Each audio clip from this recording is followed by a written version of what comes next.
పాత్రలు పాత్రదారులు.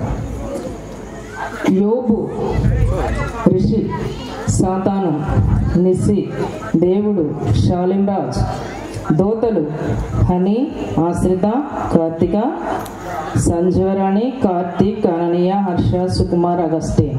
పనివారు కార్తీక్, అగస్టిన్, సుకుమార్, హర్ష, అననీయ.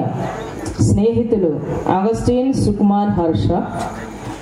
చక్కగా ఈ కార్యక్రమాన్ని జరిగిస్తూ ఉన్నారు. యోబును గురించి అందరికీ తెలిసిన విషయమే. అయితే అది చిన్నపిల్లలు చక్కగా దాన్ని ప్రదర్శిస్తూ ఉండగా మనము నేర్చుకుందాం. యోబు ఊజు దేశంలోనే చాలా ధనవంతుడని, అతని వంటి వాడు ఎవడూ లేడని, యోబు యథార్థవంతుడును న్యాయవంతుడునై ఉండి దేవుని యందు భయభక్తులు కలిగి చెడుతనంను విసర్జించినవాడు. అతనికి 3 కుమార్తెలు 7 కుమారులు కలిగి ఆస్తి గలవాడిగా ఉన్నాడు. అతనికి 7,000 గొర్రెలను, 3,000 ఒంటెలను, 5 జతల ఎడ్లను, 500 ఆడుగడదలను కలిగి బహుమంది పనివారు కలిగి ఉన్న ఆస్తి కలిగిన వాడు యోబు.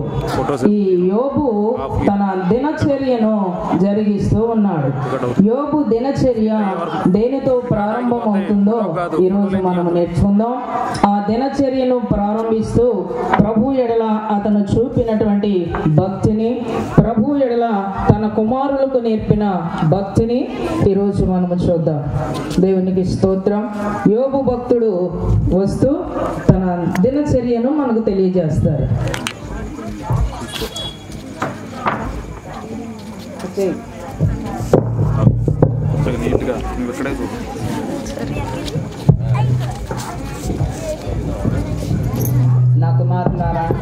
నా కుమార్తెలారా రండి.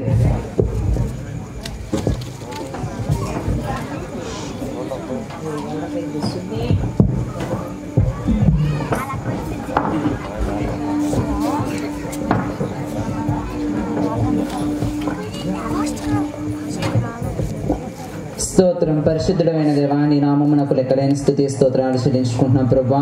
ఈ దినమంతయు నీ సజీవమైన రెక్కల కింద మమ్మల్ని భద్రపరిచినందుకు మీకు స్తోత్రాలు చెల్లించుకుంటూ యేసు నామమున అడుగుచున్నాను తండ్రి, ఆమేన్.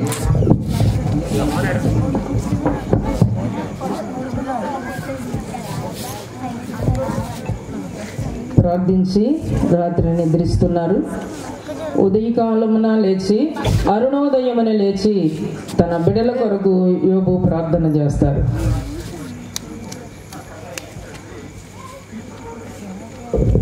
దేవా యెహోవా, నీ నామమునకు లెక్కలేని స్తుతి స్తోత్రాలు తండ్రి. ఉదయకాలంన నా కంఠస్వరము నీకు వినపడును. నా ప్రార్థన ఉదయకాలంన నీ సన్నిధిని సిద్ధం చేసి కాచియుందును. నేను నీ యందు నమ్మిక ఉంచున్నాను దేవా, నన్ను సిగ్గుపడనీయకు ప్రభువా. ఈ ఉదయకాలమున నీ కృపావార్తను నాకు తెలియచేయము. నేను నా తండ్రి నా కన్నులు నీ వైపు ఎత్తుకొని ఉన్నాను ప్రభువా. నేను నడవవలసిన మార్గమును మీరు నాకు తెలియచేయండి ప్రభువా. అలాగే తండ్రి, మీరు ఇచ్చిన ఈ కుమారుడు ఈ కుమార్తెను బట్టి నీకు స్తుతి స్తోత్రాలు ప్రభువా. వీరు తండ్రి వీరి హృదయాలలో ప్రభువా నిన్ను తెలియకే దూషించారు. వీరు తెలిసి తెలియక పాపం చేశారేమో, దయచేసి వీరిని క్షమించండి ప్రభువా. వీరి పక్షాన నేను మిమ్మల్ని క్షమాపణ అడుగుతున్నాను తండ్రి. వీరిని పవిత్రంగా చేయమని ప్రార్థిస్తూ యేసు నామమున అడుగుచున్నాం తండ్రి, ఆమేన్.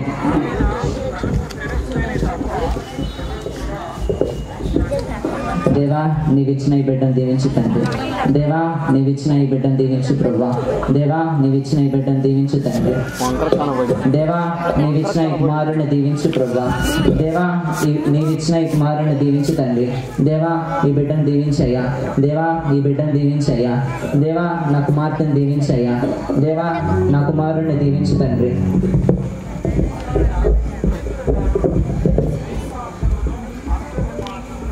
దేవా, ఈ ఉదయకాలం నుంచి సాయంత్రం వరకు నీ సజీవమైన రెక్కల కింద నా కుటుంబాన్ని కాపాడవలసిందిగా కోరుచు యేసు నామమున అడుగుచున్నాం తండ్రి, ఆమేన్.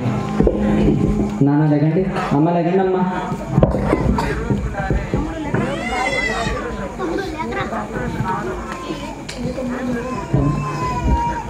స్తోత్రం ప్రభా, నా కుటుంబాన్ని బట్టి నీకు స్తోత్రం. ఈ ఉదయకాల సమయం నా ప్రభా ప్రార్థిస్తున్నాను నా తండ్రి. నా కుటుంబానికి నీ క్షేమస్థితిని ఇవ్వవలసిందిగా కోరుచు యేసునామం నడుచున్నాను తండ్రి. ఆమేన్. వందనాలమ్మా, వందనాలన్న.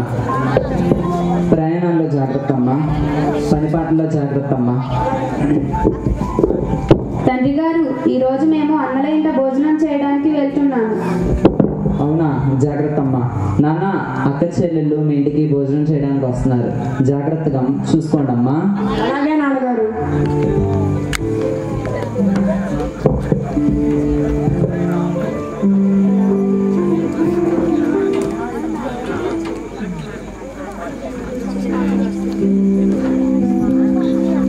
ఇప్పుడు యెహోవా సన్నిధిని నిలుచుండుటకై దేవదూతలు రావడానికి ఒక రోజు తటస్థించి ఉన్నది.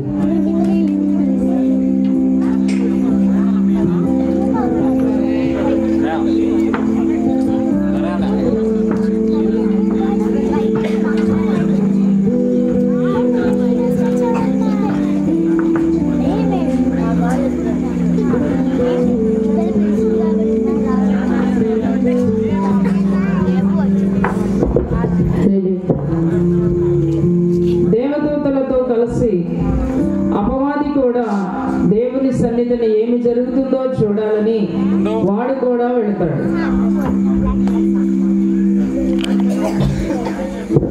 దేవుడు నన్ను పైనుంచి త్రోసివేశాడు కదా, అసలు నేను వచ్చేసాక ఎలా ఉంది, ఏం జరుగుతుంది ఒకసారి చూసొద్దాం. ఏమైందిలే. అబ్బో సమావేశం, అబ్బో సింహాసనం.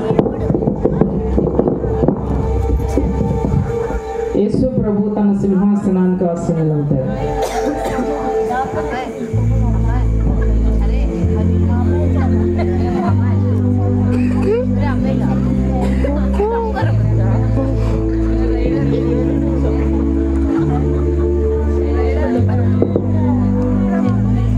ఎవరు నువ్వు? నేను అపవాది. ఎందుకు వచ్చావు? ఇక్కడ ఏం జరుగుతుందని చూద్దామని వచ్చా. ఎక్కడి నుండి వచ్చావు? భూమి మీద అటు ఇటు తిరిగిలాడుచు అందులో సంచరించుచు మీ వద్దకు వచ్చాను. నీకు భూమి మీద అందరూ తెలుసా? ఓ, అందరూ తెలుసు.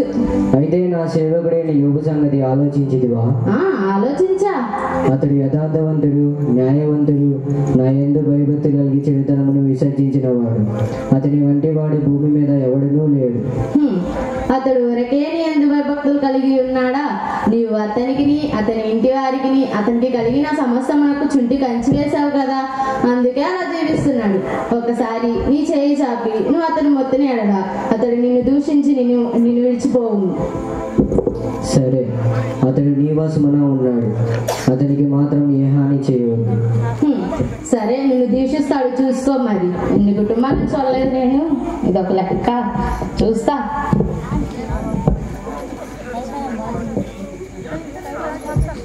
మన దేవుడైన యెహోవా పరిశుద్ధుడు, మన దేవుడైన యెహోవా పరిశుద్ధుడు, మన దేవుడైన యెహోవా పరిశుద్ధుడు, మన దేవుడైన యెహోవా పరిశుద్ధుడు, మన దేవుడైన యెహోవా పరిశుద్ధుడు, మన దేవుడైన యెహోవా పరిశుద్ధుడు.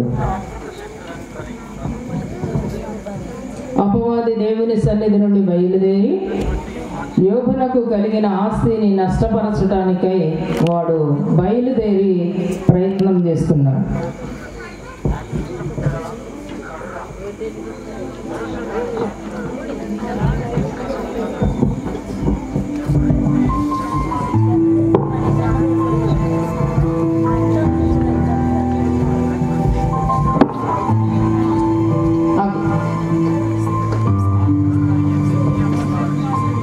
యోబుకు కలిగిన క్షేమ స్థితిని బట్టి అపవాది వెళ్ళి నష్టాన్ని కలిగించినప్పుడు పనివారు వచ్చి యోబుతో మాట్లాడుచున్నారు. ఏమైంది? మన 500 జతల ఎద్దులు నాకు దున్నుచుండగా శత్రువు వాడి మీద పడి వాడిని ఎత్తుకుపోయి. అవునా? అది మీ తెలియని అక్కడనే ఎదుర్కొచ్చాను. అయ్యో దేవా, ఏమైంది? కల్లేయులు 3 సమూహాలుగా వచ్చి ఒంటెల మీద పడి వాటిని ఎత్తుకుపోయారు. అవునా? మరియు పని వారిని చంపివేశారు. దాన్ని మీకు తెలియజేయడానికి నేను ఒకటినే తప్పించుకొని వచ్చాను. అయ్యా దేవా, అయ్యా యోబు గారు యోబు గారు, ఏమైంది? గాడిదలు వాటి సమీపంలో మేచుండగా షబ్బాయిలు వాటి మీద పడి వాటిని ఎత్తుకుపోయారయ్యా. మన మనుషులను కూడా చంపివేశారయ్యా. అయ్యో, జరిగినది నీకు తెలియజేయడానికి నేను ఒక్కడిని బ్రతికి వచ్చి ఉన్నాను. దేవా, యోబు గారు ఏమైంది? దేవుని అగ్ని ఆకాశం నుండి పడి 7,000 గొర్రెలను పనివాణిని కాల్చివేస్తాను. అవునా? అది మీకు తెలియచేయడానికి నేను ఒక్కనే తప్పించుకొని వచ్చి. అయ్యో, అయ్యా బాబు గారు ఏమైంది? మనకున్న సమస్తం అంతా సైనికులు చంతం చేశారయ్యా. అవునా? నేను ఒక్కనే ఎలాగోలా తప్పించుకొని వచ్చాను. అయ్యో దేవా, యెహోవా, నేను నా తల్లి గర్భంలో నుండి దిగంబరిగా వచ్చేదని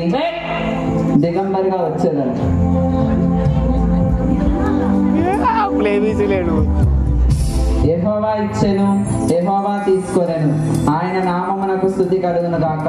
ఆమేన్.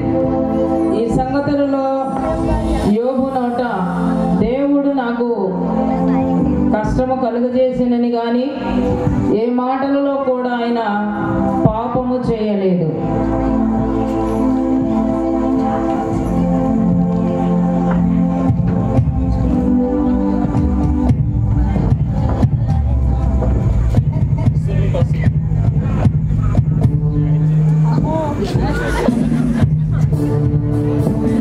ఎప్పుడు దేవుడు దేవుడు అంటాడు. కొంతమంది ఇచ్చుకుపోయాయి, కనీసం కనుక్కున్న బిడ్డలు కూడా చనిపోయారు. ఏమి దేవుడో ఏమిటో. దేవుడు అడిగిన వారందరూ బాగానే అన్నారు. రోజు ప్రార్థన అని దేవుడి దగ్గర పడచేస్తావు. ఏం చేస్తావు చూస్తా.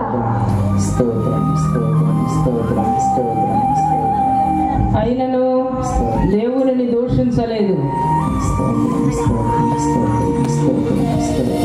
ఆమేన్.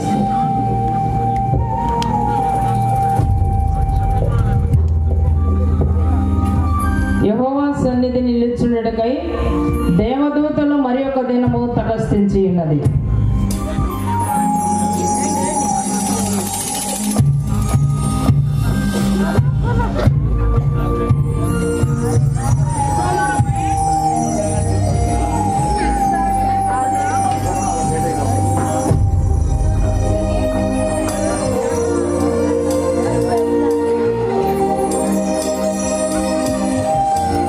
దేవదూతలతో కలిసి అపవాది కూడా మరి ఒకసారి ఆయన సన్నిధికి వెళ్ళడానికి సిద్ధంగా ఉన్నాడు. మన దేవుడైన యెహోవా పరిశుద్ధుడు, మన దేవుడైన యెహోవా పరిశుద్ధుడు. అబ్బా, యోబుకు కలిగిన సమస్తం కోల్పోయినా సరే తన నోటి మాటల చేతనైనను దేవుని దూషించలేదు. ఇప్పుడు దేవుడికి నా ముఖం ఎలా చూపించాలి? అయితేలే, ఏముందలే, ఎలా అయినా సరే దేవుని పైన విజయాన్ని సాధించాలి. నేను సాధిస్తా. ఇంకొకసారి అధికారం తీసుకొని యోబు దేవుని ద్వేషించాలా నేను చెయ్యాలి. నేను చేస్తాను, వదలను. సాతాను సిగ్గులేని ముఖముతో మరలా దేవుని సన్నిధికి వెళుతున్నది. కుర్చీ.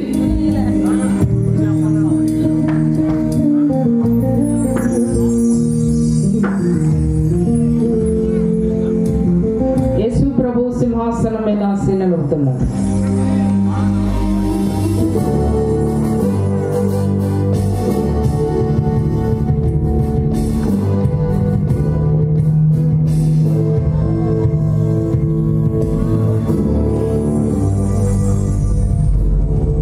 ఎవరు నువ్వు? నేను ప్రభు సాతానుని. ఎందుకు వచ్చావు? ఇక్కడ ఏం జరుగుతుందని చూద్దామని వచ్చా. ఎక్కడి నుండి వచ్చావు? భూమి మీద అటు ఇటు తిరిగిలాడుచు అందులో సంచరించుచు మీ వద్దకు వచ్చాను. నీకు భూమి మీద అందరూ తెలుసా? అందరూ తెలుసు. అయితే నా కుమారుడైన యోగ సంగతి ఆలోచించిదివా? ఆలోచించా ప్రభు. అతడు యథార్థవంతుడు, న్యాయవంతుడు, నా యందు భయభక్తి కలిగి చెడుతనమును విసర్జించిన వాడు. అతని వంటి వాడు భూమి మీద ఎవడనూ లేడు. నిష్కారణంగా నీవు అతని పాడు చేయుటకు నన్ను ప్రేరేపించింది. అయినను నా సేవకుడే నీవు నా యందు నిలకడగా ఉన్నాడు. ప్రభు ఆగండి. పోయినవన్నీ నరుడు ఇచ్చును కదా. అతనికి సమస్తము కోల్పోయినా తిరిగి సంపాదించుకునేటకు తన దేహము మంచిగానే ఉన్నది, తన ప్రాణము మంచిగానే ఉన్నది. ఇంకేంటి, తిరిగి సంపాదించుకుంటాడు అన్ని పోయినా సరే. ఇంకొకసారి నీ చేయి చాపి నువ్వు అతని మొత్తిన ఎడల అతడు నిన్ను దూషించి నిన్ను విడిచిపోవును. సరే, అతడు తన ఇంటి వద్ద ఉన్నాడు. అతని ప్రాణము మాత్రం ముట్టవద్దు. అతడు నా సేవకుడు, నన్ను దూషించాడు. నువ్వు దూషించకూడదు, దూషకుడు అనుకుంటానే ఉండు, అతను నిన్ను దూషించాలని నేను చేస్తాను. చూస్తా చూడు, అలా అయినా సరే నిన్ను దూషిస్తాడు. చూపిస్తా. మన దేవుడైన యెహోవా పరిశుద్ధుడు, మన దేవుడైన యెహోవా పరిశుద్ధుడు, మన దేవుడైన యెహోవా పరిశుద్ధుడు, మన దేవుడైన యెహోవా పరిశుద్ధుడు, మన దేవుడైన యెహోవా పరిశుద్ధుడు, మన దేవుడైన యెహోవా పరిశుద్ధుడు, మన దేవుడైన యెహోవా పరిశుద్ధుడు. స్తోత్రం.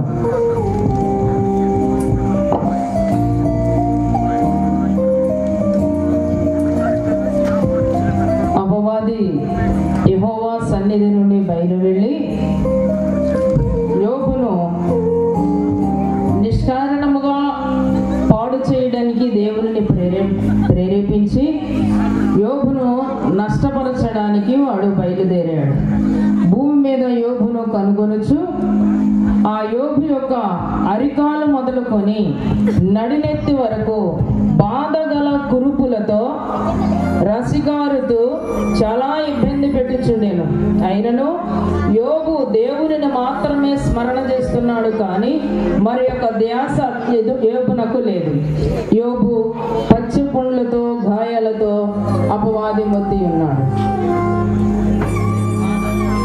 అయ్యో యెహోవా దేవా, అయ్యో దేవా యెహోవా దేవా, అయ్యో యెహోవా.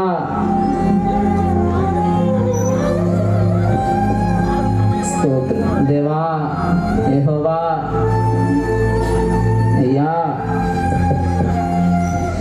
యోబు తాను బాధ చెందుచూ ఉండగా, బాధ చేత కుమ్ములిపోతూ ఉండగా ఆదరించవలసిన భార్య ఆ సుఖములో అన్ని సుఖాలు అనుభవించి క్షేమముగా బ్రతికినప్పుడు, తనకు నష్టము కలిగి బాధ కలుగుతూ ఉన్నప్పుడు ప్రేమించి ఆదరించవలసిన భార్య భర్తను ఏ విధముగా మాట్లాడుతుందో చూద్దాం.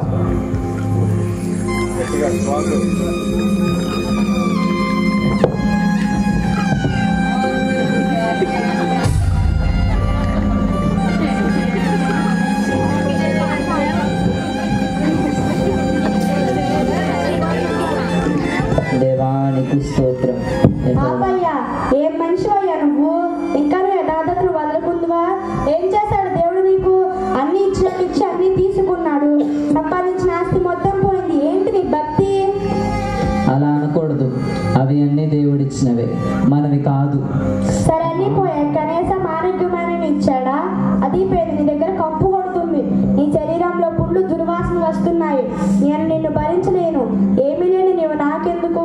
ఒక మాట చెప్తా వినవయ్యా, ఈసారి నా మాట విను. సరే చెప్పు, దేవునికి మాత్రం విరోధంగా చెప్పొద్దు. అమ్మో, మా భక్తి చేస్తున్నాంలే. నీ యథార్థతను నీ భక్తిని విడిచిపెట్టి దేవుడిని దూషించి చచ్చిపో. మూర్ఖురాలు మాట్లాడుచున్నట్టుగా నువ్వు మాట్లాడుచున్నావు. ఊజు దేశంలో ఇంత ఆస్తి గలవారంగా ఉన్నామంటే దానికి దేవుడు మాత్రమే కారణం. నువ్వు పని చేసుకోకుండా పనివారిని కూడా దేవుడు ఇచ్చాడు కదా. దేవుని దగ్గర అన్ని అనుభవించి ఇప్పుడు దేవుడిని దూషించడం కరెక్ట్ కాదమ్మా. అమ్మో, నీకు చెప్పలేమరా బాబు, నీకు భక్తి పిచ్చి పట్టింది. నీకు తన్ను, నేను మీ దగ్గర ఉన్నాను. నీ బాధను పడు. మూర్ఖురాల, దేవుని వలన మనము మేలే అనుభవించదుమా, కీడు అనుభవింప తగదా. దేవుణ్ణి దూషించకూడదు. జాగ్రత్త. ఎవరు మూర్ఖులో తెలుస్తుందిలే. జాగ్రత్తగా నువ్వు ఉండు. నీ ఆరోగ్యాన్ని జాగ్రత్త చూసుకో. అమ్మా యెహోవా. ఈ సంగతులలో ఏ విషయమందును యోబు నోటి మాటతో పాపము చేయలేదు. దేవుడు నాకు సమస్తమును తీసివేసాడని దూషించలేదు. యోబునకు కలిగినటువంటి విషయాలను తెలుసుకొని, దేవుడు యోబును మొత్తేడనే విషయాన్ని తెలుసుకొనిన తరువాత స్నేహితులు బాధపడుతూ యోబుకు ఏమి జరిగిందో చూద్దాం. భార్య కూడా దూషించి వెళ్ళిపోయింది, శరీరం అంతా కుళ్ళిపోతుంది, ఆస్తి అంతా పోయింది అని విషయాలను తెలుసుకొనిన తరువాత స్నేహితులు యోబును చూడడానికి వస్తున్నారు. యోబును చూడాలని మాట్లాడుకోవడానికి వస్తున్నారు.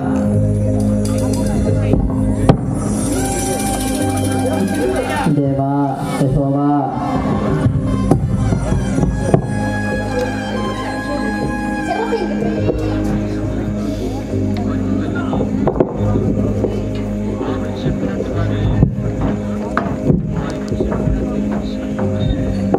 అరే యోగి సంగతి ఆలోచించారా? ఏంట్రా ఏమైంది? తనకు కలిగిన సమస్తం అంతా పోయాయనరా. అంత మాత్రమే కాదు, తన అరికాల నుండి నడినెత్తి వరకు పెద్ద పెద్ద పుండ్లు వచ్చాయంట. అయ్యో ఎంత బాధలో ఉన్నాడురా. అదేంటి అలా ఆవిడ కూడా వదిలేసింది. అమ్మో వెళ్ళి చూసేసేద్దాం మరి. చూసేద్దాంరా. చాలా బాధలో ఉన్నాడుగా. సరేరా వెళ్ళి చూసేద్దాం. సరే పదండి వెళ్దాం.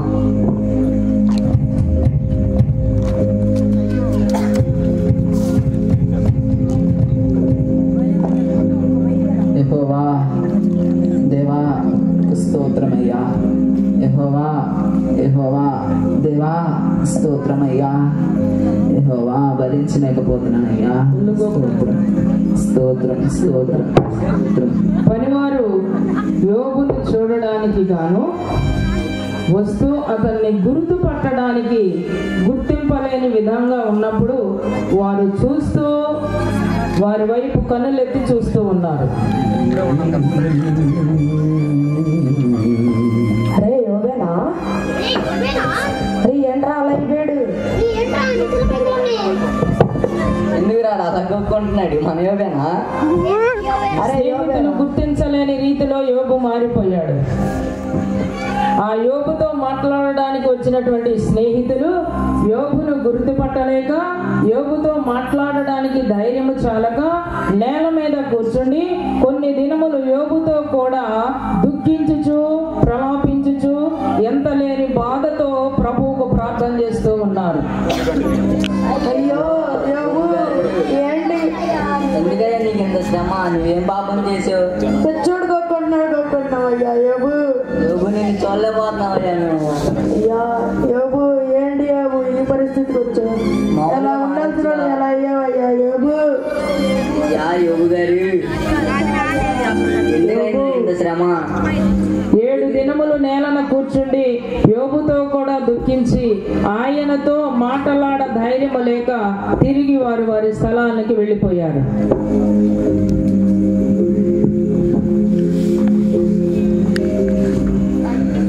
యెహోవా పుట్టుకలోనే నేనేలా చావకపోతున్నయ్యా. నా తల్లి గర్భంలో నుండి బయలుదేరగానే నేనేలా ప్రాణము విడవకపోతున్నయ్యా. నన్నేలా ఆడించారేసయ్యా. ఏది వచ్చినాను నేను బహుగా భయపడితినో అదే నాకు సంభవించున్నది.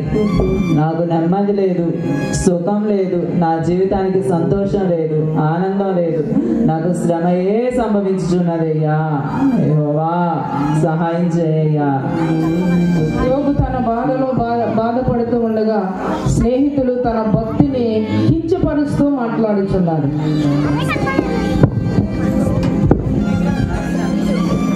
యోబు, అనేకులను నీవు బలపరిచిన వాడు, అనేకులను నీవు స్వస్థపరిచిన వాడు. అయితే నీకు ఎందుకు ఇంత శ్రమ? ఎందుకంత బాధపడుతున్నావు? నీ భక్తి నీకు ధైర్యం పుట్టించదా?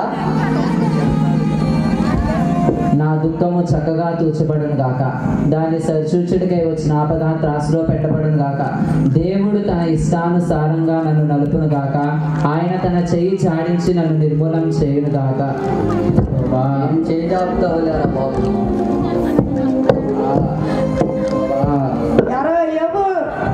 చెప్పరా బిల్లాదు. నీవెంతగానో వీటి మాట్లాడేది నీ కుమారులు దేవుని దృష్టికి పాపం చేశారేమో, అందుకే వారు మరణమునకు అప్పగించారు. ఆలోచించుము, దేవుని దూషించేవాడు ఎన్నడూ నిలవబెట్టాడు. నిజమే, ఆ సంగతి నాకు తెలుసు. నరుడు దేవుని దృష్టికి ఎట్లా నిర్దోషి అగును? ఆయన నన్ను ఊపిరి తీయనీయుడు. నా బ్రతుకనందు నాకు విసుగు పుట్టి ఉన్నది. నేను యథార్థవంతుడనైనను మీరు నన్ను దోషిని నిరూపించుదురా? అవునరా, నువ్వు దోషివేరా. ఎంత చెప్పిన ఇంట్లో దోషివే.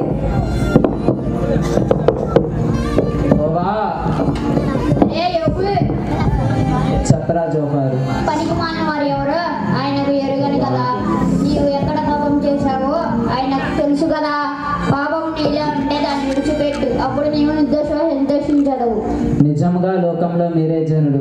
యెహోవా మీతోనే జ్ఞానము గతించిపోవును. నేను మీకంటే వివేచన శక్తి కలిగిన వాడును. నా కన్ను ఇదంతయు చూచాను, నా చెవి దాన్ని విని గ్రహించాను. యెహోవా దేవా యోబు, నీవు దేవుని ఎడల చూపించిన భయభక్తులు వ్యర్థం, నీవు దేవుని దగ్గర చేసిన ప్రార్థన వ్యర్థం. ఆలోచించుము, నీ జీవిత కాలం నుండే దుష్టుడు నిన్ను బాధించును, నీ కుటుంబం నిజత్వమును. అరే ఎలిఫాజ్, మీరు బాధకే కర్తలు కానీ ఆదరణకు కర్తలు కాదు. నా స్థితిలో మీరుండిన ఎడలా నేను నా నోటి మాటల చేత మిమ్మల్ని బలపరిచి మిమ్మల్ని ఆదరించి ఓదార్చేదను రా. ఓర్కోకుండానే ఉన్నాడు. బతిహీనుడు నీకు మారిపోయబడను. వీడు పైకి బతిగా నటించాడు, అందుకే వీడికి గతి పట్టింది. ఈ దీపము ఆరిపోయబడను. ఎన్నాళ్ళు ఇట్టి మాటల చేత మీరు నన్ను నలుగగొట్టేదరు. 10 మార్లు మీరు నన్ను నిందించారు. నేను తప్పు చేసిన ఎడల నా తప్పు నా మీదకి వచ్చిన కదా. నా ఊపిరి నా భార్యకు అసహ్యంగా ఉంది. నా దాసీలు నాకు దూరం అయిపోయారు. నా ఆస్తి మొత్తాన్ని నేను కోల్పోయాను. స్నేహితులారా, నా మీద జాలు పడుడిరా. పడవరా నీ వాసన. అరే యోబు, దుష్టులకు విజయం కొంతకాలం ఉండేది, భక్తిని సంతోషం ఒక్క నిమిషం మాత్రం ఉండేది. వారి ఘనత ఆకాశం అంతా ఎత్తి ఎదిగినా వారెన్నటికి ఉండకుండా నశించెదరు. మీ మాటలు నమ్మదగినవి కాదు. ఇట్టి మాటల చేత మీరు నన్ను ఓదార్చ చూచేదారు. నా మాట మీరు జాగ్రత్తగా వినుడి. నేను మనుషులతో మొరపెట్టుకొనిచున్నానా? దేవునితోనే మొరపెట్టుకొనిచున్నాను. ఆయన నన్ను శోధించిన తర్వాత నన్ను సువర్ణం వలె చేయును. నా అడుగు జాడలు ఆయన వాక్యాన్ని ఎప్పుడూ విడవలేదు. దేవుడు తనకిష్టమైనదేదో అదే నా జీవితంలో చేయును గాక. నీ సావు సావరా, ఎందుకు నరుడు దేవుని దృష్టికి ఎట్లు నీతిమంతుడు? స్త్రీకి పుట్టిన వాడు దేవుని దృష్టికి ఎలాగ శుద్ధుడు గలడు? మరణం వరకు నా యథార్థతను నేను విడవను. నా ప్రవర్తన అంతటి విషయంలో నా హృదయం నన్ను నిందించదు. నా విమోచకుడు సజీవుడనియు ఆయన తరువాత భూమి మీద నిలిచిననియు నాకు తెలుసు. నా చర్మం చీకిపోయినా సరే నా మట్టుకు నేను ఆయనను చూచేదను. నా కన్నులారా ఆయనను నేను చూచేదను. యెహోవా దేవా, ఎంత చెప్పినా ఇంట్లో నీ మూర్ఖత్వం నిన్ను చంపేసిద్దిలే. యెహోవా స్తోత్రమయ్యా. దేవా నీకు స్తోత్రమయ్యా.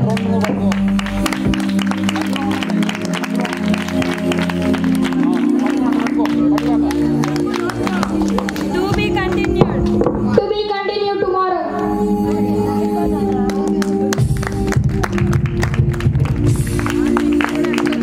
అన్నీ కోల్పోయినా, అందరూ దూరమైన, స్నేహితులు విడిచిపెట్టిన, భార్య బాధించి మరణాన్ని కోరుకున్న, సమస్తమును ఇచ్చిన దేవునికి కృతజ్ఞత చెప్పారు గాని భక్తుడు మరి ఎప్పుడూ కూడా దేవుని దూషించలేదు. నాకు కీడు చేసేననే మాట కూడా పలకలేదు. ఇంత యథార్థమైన భక్తి చేయడం చాలా మంచిది. ఆ భక్తి వల్ల దేవుడు కొన్ని కార్యాలను కూడా జరిగిస్తాడు. కాబట్టి భక్తుడు ఒక పాటని ఇలా వ్రాశాడు. ఏమని?